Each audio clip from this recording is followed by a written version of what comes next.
செத்து ஒளிந்த மொழியை கோவில்ல மட்டும் சுக்லாம்பரதம் நக்லாம்பரதம் பேசுற அந்த மொழிக்கு 1300 கோடி. ஆனால் எங்கள் அன்னை தமிழுக்கு 67 கோடி. இவங்க தமிழ் மொழி லட்சணம் பேசுறாங்களா? தமிழ் மொழிக்கு முக்கியத்துவம் கொடுக்கறாங்களா? சரி, தமிழுக்கு முக்கியத்துவம் கொடுக்கிற நாட்டின் பிரதமர் ஐயா மோடி புதிதாக பாராளுமன்ற கட்டடம் கட்டினார்ல, அந்த பாராளுமன்ற கட்டடத்துல தமிழ் மொழி எங்க இல்ல? 16 மொழியில கல்வெட்டு வச்சிருக்க. அதுல என் தாய்மொழி தமிழ் எங்க? நாம இங்க நிறைய பேர் நினைச்சிட்டு இருக்கோம்ல, தமிழுக்காக பாடுபட்ட கழகம் திராவிட முன்னேற்ற கழகம். அது ஐயா கலைஞர் கருணாநிதி அவரு மாதிரி ஒரு தமிழ் வித்துவான் கிடையாதுங்க. அவரு தமிழ் மொழிக்கு முத்தமிழ் வித்தகரு. அஞ்சுகம் பெற்ற குஞ்சுகம், நடமாடும் ஆனவை, நடமாடி ஆனவை, வீல் சேர்ல நடமாடி ஆனவை. இப்ப அஞ்சுகம் பெற்ற குஞ்சுகத்தினுடைய மகன் இருக்கார்ல ஐயா மு க ஸ்டாலின், அவருடைய கட்சியை சார்ந்த 39 கூட்டணி எரும மாடுகளை இங்க இருந்து நாடாளுமன்றத்துக்கு அனுப்பினமே, அதுல ஒரு எரும மாடு எந்திரிச்சு எப்படி என் தாய்மொழி தமிழ் இல்லாமல் நீ புதிய பாராளுமன்ற கட்டடத்துல கல்வெட்டு வப்ப யாராவது பேசியது உண்டா? 39 பாராளுமன்ற உறுப்பினர்கள் யாராவது பேசினாங்களா? யாரும் பேசல. பாஜகவும் பேசாது, காங்கிரசும் பேசாது, திமுகவும் பேசாது, அதிமுகவும் பேசாது. ஏன்? அவங்களுக்கு நோக்கம் இல்ல.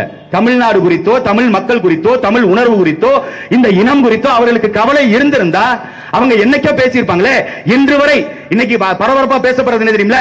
கச்சத்தீவு தாரை வார்ப்பு. கச்சத்தீவு தாரை வார்ப்புக்கு காரணம் யாரு? காங்கிரசும் திமுகவும்.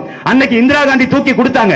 அன்னைக்கு வேடிக்கை பார்த்தது இதே திராவிட முன்னேற்ற கழகம். ஆனால் வாயை திறந்தா பொய். இங்க கோவப்படுறாரு யாரு? ஐயா திமுகவினுடைய ஸ்டாலின் இருக்காருல்ல, அவர் கோவப்படுறாரு. அவர் கோவப்பட்டு முழு பூசணிக்காவை சோத்துல மறைக்க பாக்குறாங்க. நாங்க அந்த காலத்துல போராட்டம் நடத்தினோம். போராட்டம் நடத்தினதுக்கான எந்த ஆதாரமுமே கிடையாது.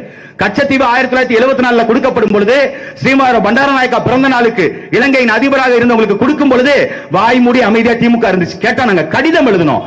கடிதம் எழுதுற தெரிஞ்ச உங்களுக்கு தமிழ் மொழியை வைத்து தமிழ் மொழி மீட்சிக்காக இதே எங்கள் திருச்சியை சார்ந்த கீழப்பள்ளூர் சின்னசாமி முதற்கொண்டு 13 பேர் உயிர் தியாகம் செஞ்சான்.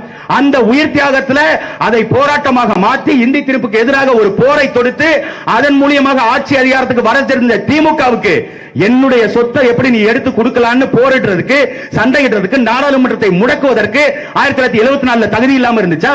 ஆட்கள் இல்லாம இருந்தாங்களா? எல்லாம் தெரியும். தெரிஞ்சு வாய்மூடி அமைதியா இருக்கான். அதுல இன்னைக்கு பாஜக அதை எடுக்குது. 10 ஆண்டு காலமா இவர் தான் பிரதமரா இருந்தார்.